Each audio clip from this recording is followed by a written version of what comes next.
Royal challenger Bengaluru versus Mumbai Indian मुकाबले में West Indies के गेंदबाज सैमुअल बद्री ने कारनामा रच दिया है। जी हां, उन्होंने अपने दूसरे ओवर की लगातार 3 गेंदों पर 3 विकेट लेकर हैट्रिक मार दी है।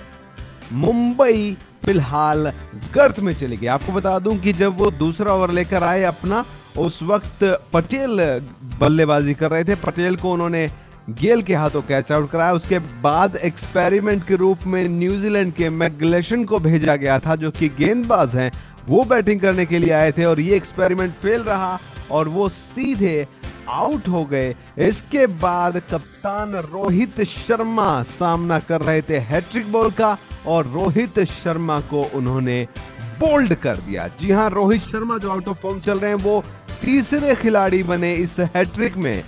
बोल्ड कर दिया उनको। खास बात ये रही कि किनारा नहीं, कोई एलबीडब्ल्यू नहीं, सीधा बोल्ड मारा सैमुअल बद्री ने। तो सैमुअल बद्री ने जबरदस्त गेंदबाजी करते हुए हैट्रिक ले ली है अपने करियर की। आईपीएल करियर की अगर बात करें तो उनकी ये पहली हैट्रिक है। बद्री ने पहले पटेल को आउट किया, उसके बाद उन्होंने मैकग्लेशन को आउट किया और उसके बाद सबसे बड़ा विकेट अगर मुंबई की तरफ से देखा जाए तो रोहित शर्मा का, जो कि गुगली में फंस गए। जी हां, फिरकी में फंसे और रॉन्ग वन भी बोलते हैं इसको, गुगली का शिकार वो हुए और बोल्ड हो गए। तो इस तरीके से बद्री ने 3 गेंदों में 3 विकेट लेकर हैट्रिक जमा दी है।